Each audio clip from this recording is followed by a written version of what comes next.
He sat on the sofa and waited for the girls to finish their meals. Naunang lumabas si Ninya at tumabi sa kanya. Yumakap ang dalaga sa braso niya at naglalambing na naman. Tito Mateo, promise me one thing.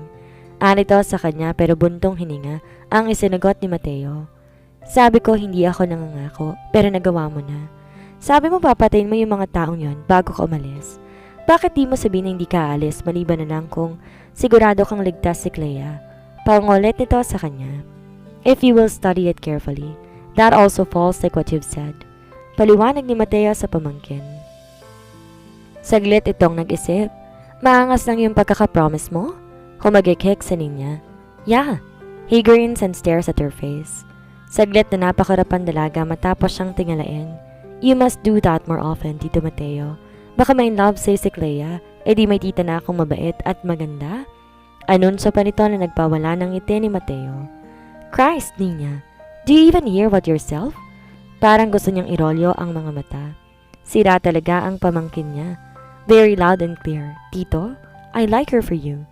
Buong gandang ngisi nito. Stop that. Saway niya pero tumawa lamang si Ninya na may halong kaharutan. Para niya maatim na markahan ng insenting babae na takot sa multo ng kahapon. Magsusuicide lang si Clea kapag pinakailaman niya tapos iiwan din sa bandang huli. Wala na sa isip niya ang pag-aasawa dahil ang asawa niya ay ang trabaho niya at ang bitbit niya ay ang kumpanya. Women are his priority so he must keep his hands off the girl. Mabuti sana kung katulad si Clea ng mga babaeng handang katawan sa one night stand. Pwede niya atang tikman, total naman, malakas ang epekto sa kanya. Pero hindi nga pwede dahil baby pa ito at siya'y matanda na. Siya ang nakakalam ng tama at siya ang dapat magpasunod ng tama. Hindi po pwedeng kumilos kapag walang kasiguruhan. Group hug! Sigaw galing sa kung saan.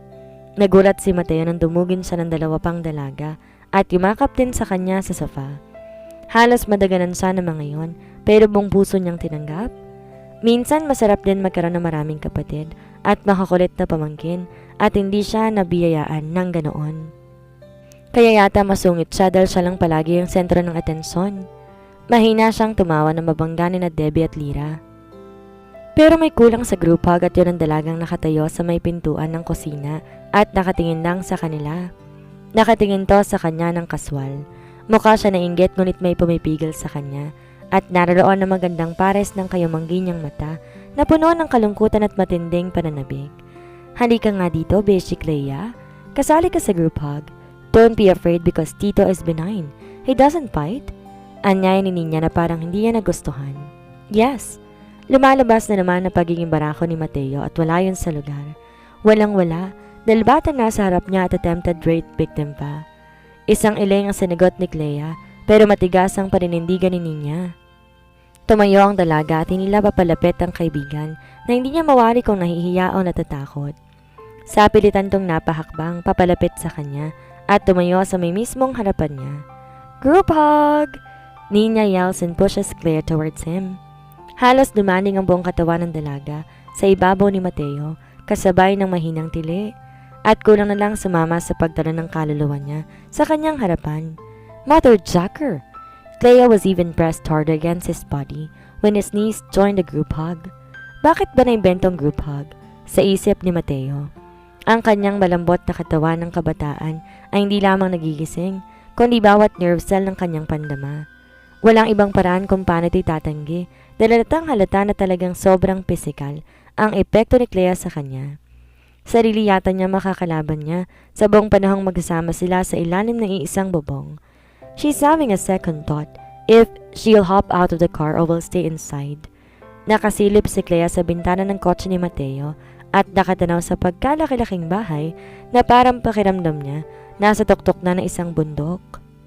Walang ibang makikita sa iba kundi ang napakalawak na private golf court at sa kabilang side, walang kasing lawak na taniman ng mga iba't ibang kulay ng mga lilies.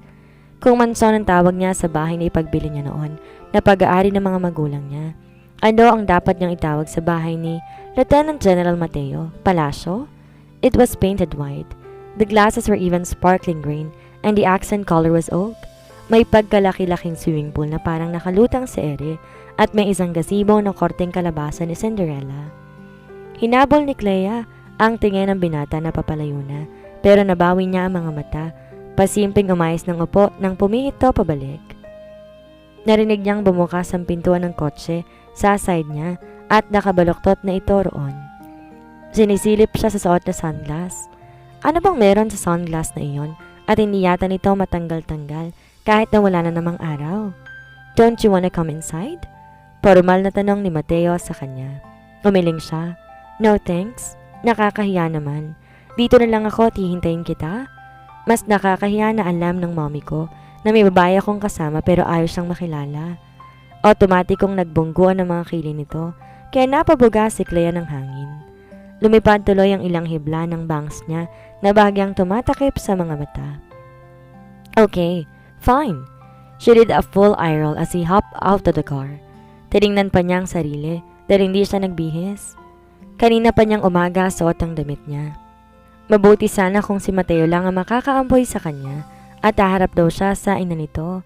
Bakit ba kasi kailangan na humarap siya? Wag na kaya akong pumasok. Di pa ako nakakabihis kasi. Kulang ang salitang napanguwi si Clea habang pinapagpag ang sarili. Nakasipit siyang tsinelas na goma at nakamaong na short. Nakakahiya ang itsura niya. Napaurong na siya nang ilapit ni Mateong mukha sa may ulo niya at suminghot siya. The last time I checked, you still smells good. And mom won't smell you dahil wala kaming lahing aso. Anito sabay tulak ng pinto ng sasakyan at talikod.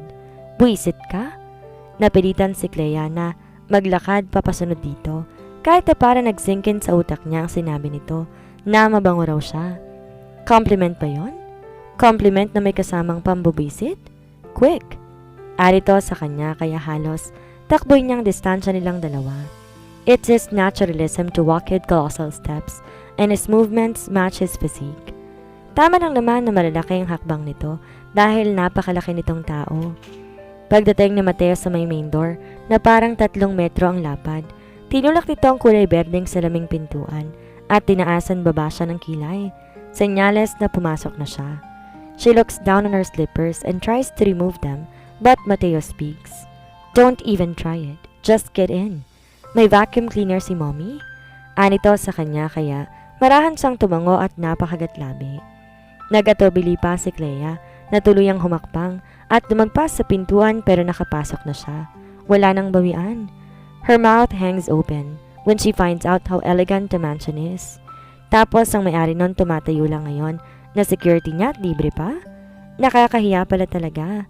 May karapatan naman pala talaga ang lalaki na pagsungitan siya at mag-inarte na di kumakain ng delata. Kagad siyang napalingon nang tumayo siya sa may likuran niya si Mateo. Have a seat. We'll have dinner here and so you must expect that we are not leaving too soon. Anito sa kanya at naramdaman niya, tumatango na pala siya. Wala si Clea naging pagtutol dahil ngayon ay sa totoo lang nanliliit siya. Higit pa sa inaakala niyang yaman ng meron na isang Bustamante. Tahimik nga lang gumagalaw sa mundo ng alta sosyedad pero hindi din talaga matatawaran ang yamang taglay ng pamilya nito.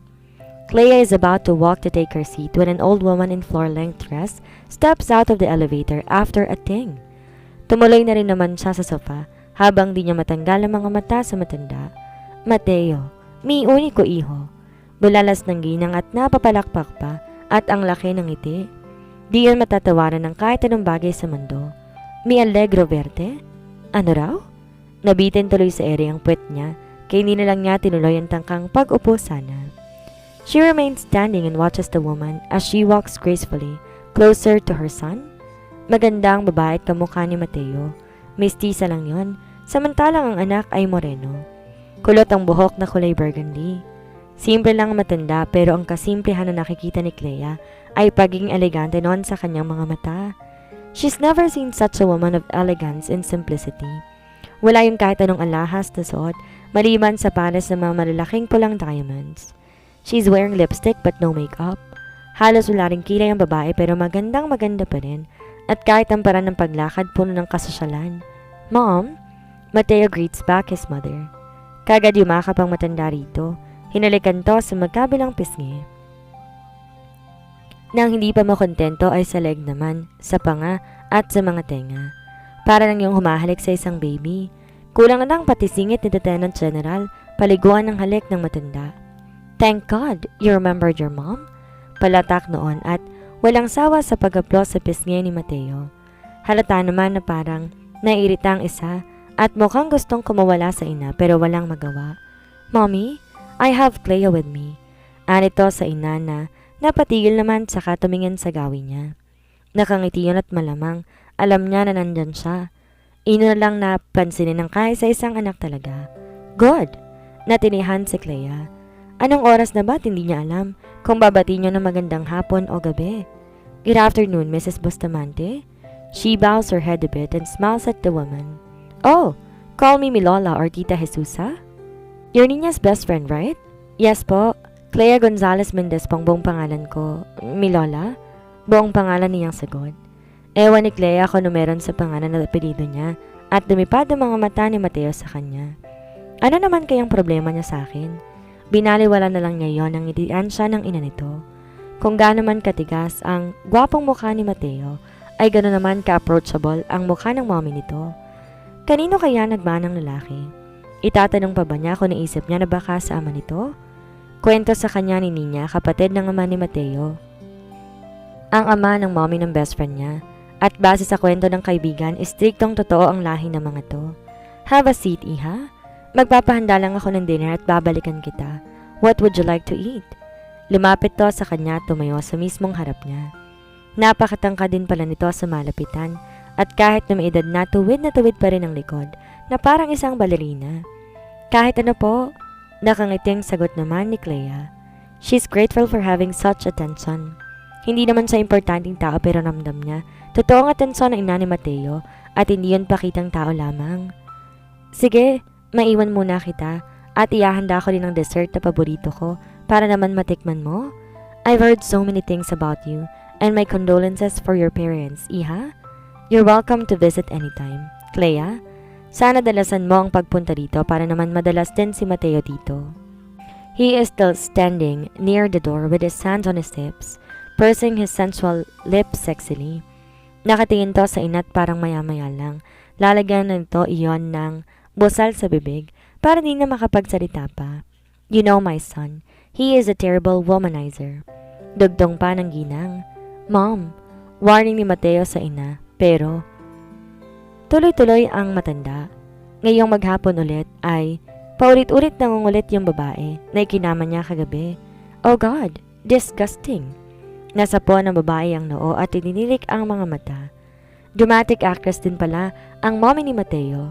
Bagay na kinangiti naman ni Clea. He is so lucky to have such mom like Mrs. Bustamante. Kahit sa kabila ng edad noon, kita pa rin ni Clea ang pagiging cool. Di lang siguro masakyan ng binata ang ugali ng ina dahil nga para magkaiba ang mga ito. Mommy, soy avertensale? Nanlisik ang mga mata ni Mateo na nakatitig sa sariling ina pero umirap lang ang isa. Wala naman siyang naiintindihan sa sinasabi ng mga to. Espanyol palang lahi ng binata. Naisip ni Clea. Don't you dare hide it, my baby boy. Ayaw mo pa namang malaman ni Clea. Hindi na naman siya iba sa pamangkin mo. Para mo na rin siyang pamangkin. Irap noon sa anak saka hinawakan ng kamay niya. I'll be back, iha. Dito ka muna, ha? Ngumiti si Doña Jesusa sa kanya. Pinakatitigan ang mukha niya. Naiilang man nakipagtitigan din si Clea. When she sees someone like the old woman, she remembers her mom. For sure if your mother did not die, she also has somebody with her and be there as a great companion and a cool friend. Pretty girl. Sabi pa noon sa kanya kaya kiming ngumiti siya habang ramdam ang pagbablush. Nang umalis yon sa harapan niya saka siya naupo. Mateo, ayaw mo bang tulungan ng mommy mo? Pahabol ng matanda sa anak na naiwan na natinihan sa may pintuan. You can do it by yourself, Mom. I might just ruin your salad. He replied but added something right after. Just how much I wanted to ruin your sassy mouth. Bulong nito na kinagkiki niya na mahina. Isang pikon at isang palabiro pa lang ugali na mag-ina. Nabawi ni Clea ang tingin ng biglang tumingin sa kanya si Mateo. She pretended like she's scanning the entire living room and paying much attention to all the huge paintings dangling on the wall. You are a Gonzalez? Umiri ang boses ng binata sa kabuuan ng sala. Clea's eyes flew to him in an instant. Ano na naman ang problema niya sa apelyido ng mami ko? Oo, Tito Mateo, bakit? She raised her brows and acted so casual. Mateo walked towards him and to her surprise, he sat beside her. Dikit na dikit to sa kanya samantalang napakalaki naman ng sofa at ang dami-dami pa. Of all the places, why beside her? Anong problema ninyo sa apelido ng mommy ko? Don't tell me balak mong papalitan. Di na ni Clea napigil ang inis. Parang problemado kasi to sa apelido niya. Hindi naman niya inaano. Nakatingin to sa mukha niya kahit hindi na siya matagal ng titig. Alam niyang dito humihiwalay ng tingin. Whose name does that Gonzales belong to? Anito't hindi pinansin ang kapilosopohan niya. My mom, Denise. She replied submissively. Holy Christ! Mahinang sabi ni Mateo at nakagat pa ang pangibabang labi na parang di makapaniwala. Confusion fills her head. Does he know her mom? She studied his face for a while. Napatitig sa isang bagay at parang may malalim na iniisip. Describe your mother. Utos ni Mateo. Di man lang si Clea tinatapunan ng tingin. She's cute and did not look as her age. She was already 33 when she got raped and killed, but she just looked 20 at the time because she's so petite. Maliit pa sa akin si mommy. Baka nga 5 flat lang ang height niya eh. Facial descriptions. Utos ito ulit kaya napakurap siya. She's wondering but she still gives her best answers. Pointed nose, small full lips, dimples, wide eyes with natural curly long lashes, and light brown irises. Magkaisip ako ay taglay na niya ang bangs kagaya ko. May nalal siya sa taas ng kanang kilay. Bakit? Mateo shut his eyes and sighed heavily. I can't believe this. Bulong ulit ni Mateo. Nasisiraan na yata to ng ulo. Surely he doesn't know her mommy. Wala namang nabanggit na kwentong mommy niya tungkol sa isang lalaki na Mateo ang pangalan. Lahat ng kwento noon tungkol sa daddy niya at wala ng iba pa. Kahit sa mga maniligaw at ex wala rin. O may isang lalaki lang raw na nakilala yun noon pero di kinuwento kung sino dahil di raw magandang ugali ng ama noon. Kaya kinilimutan na lang ng ina niyang lalaki. Ang sabi, pinalalayo raw ang mommy niya dahil makasisira lang sa kinabukasan ng anak na lalaki ng milyonaryong Swedish na yun. Parang tumalo ng puso ni Clea nang biglang tumingin sa kanya si Mateo. His eyes were fierce but there's so much longing in them. Longing for what? For whom? Hindi mo ba siya kamukha? Tanong nito at sinamahan pa ng konting ngiti at inisa-isang tingnan ang parte ng mukha niya. Parang na-paralyze lahat ng ugat niya sa katawan dahil sa pagngiti nito. She even wanted to scrunch up her eyes for she might only be dreaming. Was it for real? Did he really smile at her? The arrogant military officer. Really? She had lost her senses. Gusto niyang kamutin ang sariling batok. Naiilang na siya sa totoo lang. Mateo has different eyes from the others. Parang may sariling drilling machine ang mga mata nito na bumubuta sa taong matitigan. At doon, susuot ang titig ng binata na makapanuyon ang lalamunan. Hindi ko kamukha. Kamukha ko si Daddy? Maikling sagot ni Clea. Kilala mo ba ang mommy ko? She moved her eyes back to him. He has the same facial expression. Kulang ang salitang pinag-aralan nito ang mukha niya. Parang minimemorize na. Kilala mo siya? Ulit ni Clea pero wala siyang nakuhang sagot. How did she die? Yon ang sagot ni Mateo na nagpairita sa kanya. Nilaslasan ng leeg. Hindi ba alam mo na? Nabanggit sa ni Attorney Agaton. Sabi niya sa akin. As much as possible, she does not want to talk about it. Ganon madalas ang reaksyon niya kapag naalala niya kung gaano kahirap ang dinanas ng mommy niya sa kamay ng mga sanggarong iyon. Maliban doon, gusto ko malaman anong eksakto nangyari. Alam kong mahirap to para sa'yo pero dapat mong sabihin sa akin. Pinipilit kitang sabihin sa akin at obligado kong magtiwala sa akin? Malumanay na utos ni Mateo sa kanya. Parang may nagbago. Oo, naroon pa rin ang angas ni Mateo, pero parang nagkaroon to bigla ng koneksyon sa kanya. Hindi ni Clea may paliwanag pero mukhang nasisiyahan na to habang nakatingin sa kanya. Hindi katulad kanina na parang tingin ito sa kanya ay dakilang bata na sumpong at matigas ang ulo, walang alam, at isang dakilang pilosopo. At bakit naman ito iisipin na wala siyang tiwala rito? Hindi naman siya papayag na maging tagapagbantay ito kung wala siyang tiwala sa lalaki. Aminin man niya o hindi, mas pinagkakatiwalaan niya to kaysa sino man sa mundong to. She's rendering her life to him. At alam ni Clea na simula nang tanggapin ni Mateo ang trabaho, malaki na ang utang na loob niya rito. At hindi ito mababayaran ng pera. At dito na po nagtatapos ang kabanata ng ating kwento. Sana'y muli niyo po akong samahan sa mga susunod pang kabanata. Maraming salamat po. Ingat po tayong lahat.